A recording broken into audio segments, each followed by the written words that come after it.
patrol this neighborhood, just like the night before and the night before that and the last whole damned week, Donnelly. We're here because there is a curfew in place. That's not what I mean." Chris glanced at the data windows, then out the window again as they approached a narrow alley and peered down it. Then he spoke up again, continuing his train of thought. "I mean, why are we even on damned New Samarkand doing patrols instead of somewhere we could be doing something useful?" The answer was so basic, Chris wondered if it was tattooed on his left eyelid.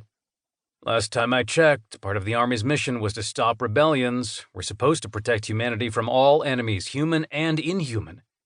Krunig frowned. He leaned forward and sniffed near Chris. "Did you get into that brandy already, Donnelly? You sound drunk." Chris jerked away from him. "I'm sober, Krunig. Don't you think you would have noticed before this if I wasn't?" The driver shrugged. "I don't know, you tell me. What's with all the questions? You're acting like you got hit on the head and woke up to the news of a rebellion. There's no insurrection here."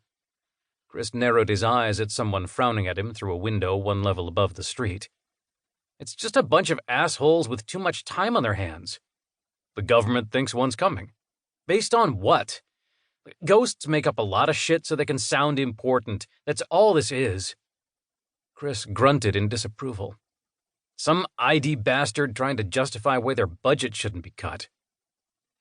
Krunig slowed the hover truck to a crawl and stopped in front of an alley. He inclined his head toward it. "If there's no rebellion, what's that?" He opened the door and jumped out of the truck before pulling his slung rifle off his shoulder. Chris followed. Even from a distance, he knew what they were in for. More signs that some of the locals didn't want them here. Chris marched through the alley and approached the far wall capping it. A large, brightly colored mural covered the expanse, a stylized, cartoonish representation of demonic-looking humanoid dogmen with exaggerated muzzles and open mouths filled with long, sharp teeth. Dark saliva dripped from their slavering mouths.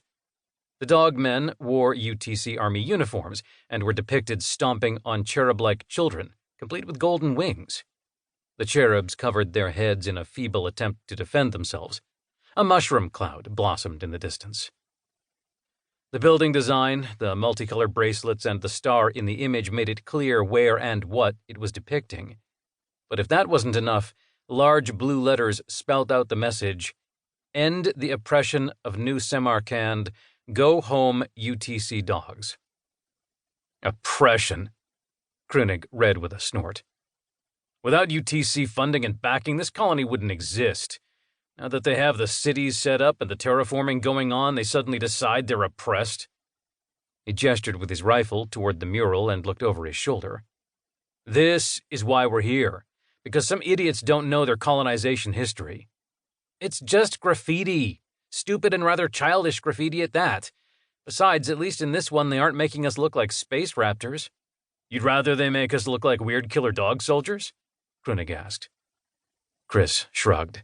"They're just blowing off steam. I'm more impressed that they got this up overnight without us noticing." "Don't be. They have pre-programmed painting drones." Krunig scanned the mural. "It's not like that takes bravery." He glanced at his partner. "Didn't you pay any attention during the briefing this morning?" Chris shrugged. "I might have spaced out for a couple of minutes. I can't help it if the commander can't talk without putting me to sleep. We should just have him put on a loudspeaker for the whole city. He would bore everyone into submission. If the worst thing we have to worry about is rude paintings, I think the UTC will survive." Krunig snickered. "The insurrectionists have gotten wise to using only paint for this kind of thing. Otherwise, it's too easy to trace them in the system and arrest them. These murals," he waved at the wall, "are signs of more trouble, not less." "Insurrectionists?" Chris eyed the mural like he was judging it for concept and implementation. "I bet it's nothing more than bored, stupid kids. You're acting like we're going to end up getting shelled any second. You need to pull the rifle out of your ass, Krunig." "What about what happened with the 355th? Krunig looked smug. "They got ambushed. You want to be ambushed?" "They got pies thrown at them." Chris chuckled. "This is what you're worried about? Graffiti and pies? Is that what you thought you'd be fighting when you joined the army? That's how it starts." The other corporal stood right in front of the mural. "It's probably only